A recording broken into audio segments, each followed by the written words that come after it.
Assalamualaikum warahmatullahi wabarakatuh. Halo teman-teman, pernah gak sih kalian sadar kalau saat kita berbicara, sebenarnya kita sedang menghasilkan banyak bunyi yang berbeda-beda.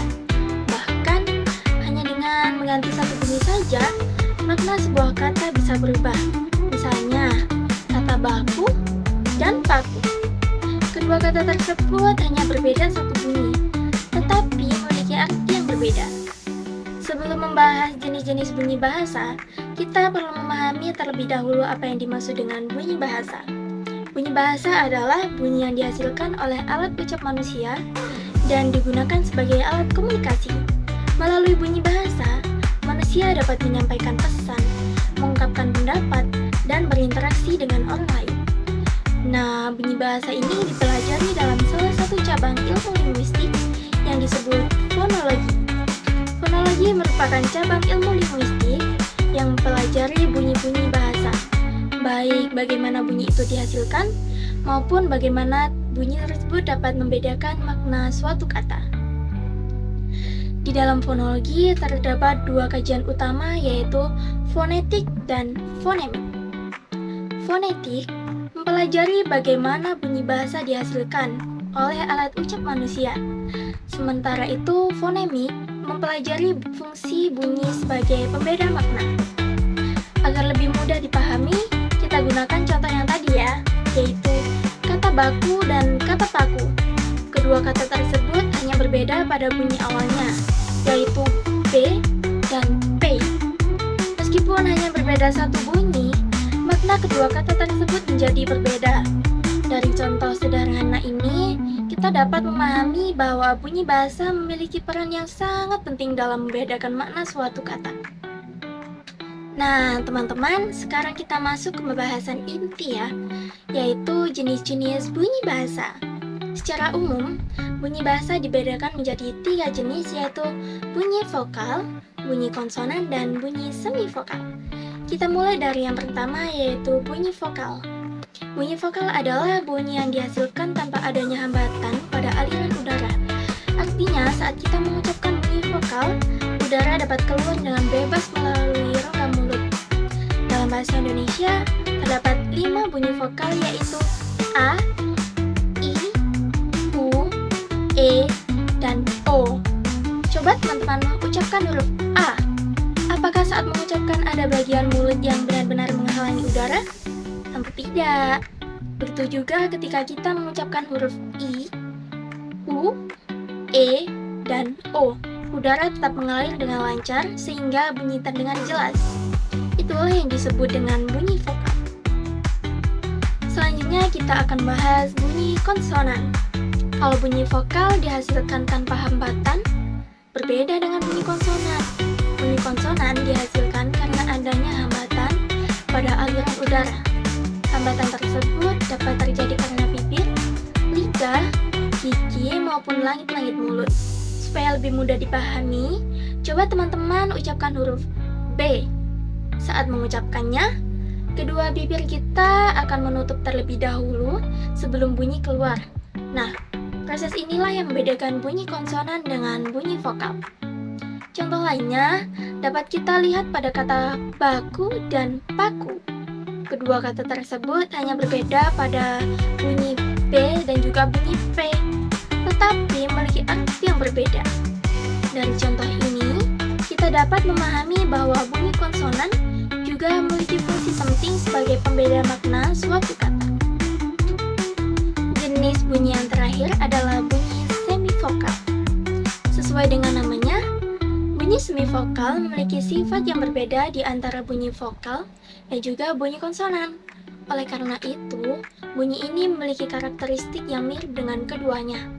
Dalam bahasa Indonesia, bunyi semivokal yang sering digunakan adalah W dan Y.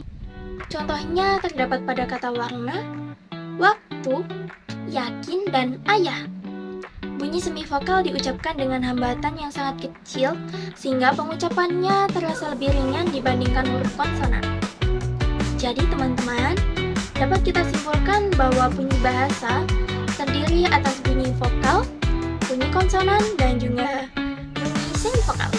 Ketiganya memiliki cara pengucapan yang berbeda berbeda, tapi sama-sama berperan penting dalam membentuk kata dan membantu kita dalam berkomunikasi. Nah, teman-teman, setelah kita mempelajari jenis-jenis bunyi bahasa, sekarang kita akan membahas ciri-ciri dan klasifikasi bunyi bahasa. Setiap bunyi bahasa memiliki ciri-ciri tertentu yang membedakannya dengan bunyi lainnya. Ciri-ciri yang pertama, bunyi bahasa dihasilkan oleh alat ucap manusia. Jadi, bunyi bahasa bukan berasal dari alat musik, suara hewan, atau suara benda, melainkan dari alat ucap manusia yang digunakan untuk berkomunikasi. Ciri yang kedua, bunyi bahasa memiliki fungsi sebagai pembeda makna. Kita kembali menggunakan contoh yang sudah dibahas dari awal, yaitu kata baku dan juga baku. Berbeda bunyi B dan P membuat kedua kata tersebut memiliki arti yang berbeda. Dari contoh sederhana ini, kita bisa memahami bahwa satu bunyi saja dapat memberikan makna yang berbeda pada sebuah kata. Selanjutnya, bunyi bahasa juga dapat diklasifikasikan berdasarkan cara pengucapannya. Seperti yang sudah kita pelajari sebelumnya, klasifikasi bunyi bahasa terdiri atas bunyi vokal, bunyi konsonan, dan juga bunyi semivokal. Masing-masing memiliki ciri dan cara pengucapan yang berbeda. Bunyi vokal diucapkan tanpa hambatan udara, bunyi konsonan diucapkan dengan adanya hambatan udara, sedangkan bunyi semivokal memiliki sifat di antara keduanya. Dengan memahami ciri-ciri dan klasifikasi bunyi bahasa, kita akan lebih mudah memahami bagaimana bunyi dibentuk, serta bagaimana bunyi tersebut berfungsi dalam proses komunikasi. Baik teman-teman, sampailah kita di akhir pembahasan. Dari materi yang telah kita pelajari tadi, kita dapat memahami bahwa bunyi bahasa merupakan bagian yang sangat penting dalam komunikasi dan dipelajari dalam cabang ilmu linguistik yang disebut dengan fonologi. Kita juga telah mengetahui bahwa bunyi bahasa dibedakan menjadi 3 jenis, yaitu bunyi vokal, bunyi konsonan, dan bunyi semivokal. Masing-masing memiliki cara pengucapan dan fungsi yang berbeda, tetapi semuanya saling melengkapi sehingga kita dapat menghasilkan kata dan kalimat yang bermakna. Melalui pembelajaran fonologi, kita dapat memahami mengapa perbedaan satu bunyi saja dapat menyebabkan perbedaan makna suatu kata. Pengetahuan ini sangat bermanfaat, terutama dalam mempelajari bahasa Indonesia agar pengucapan kita menjadi lebih tepat dan komunikasi menjadi lebih efektif. Semoga penjelasan yang saya sampaikan pada video ini dapat menambah wawasan dan membantu teman-teman dalam memahami materi tentang jenis-jenis bunyi bahasa dalam kajian fonologi. Apabila masih ada materi yang belum dipahami, jangan ragu untuk mempelajarinya ya. Melalui berbagai sumber dan terus berlatih mengidentifikasi bunyi-bunyi bahasa di sekitar kita. Terima kasih atas perhatian teman-teman. Saya Hana Naila Hairina Syifa. Mohon maaf apabila dalam penyampaian materi ini tadi masih terdapat kekurangan dan kesalahan. Wassalamualaikum warahmatullahi wabarakatuh.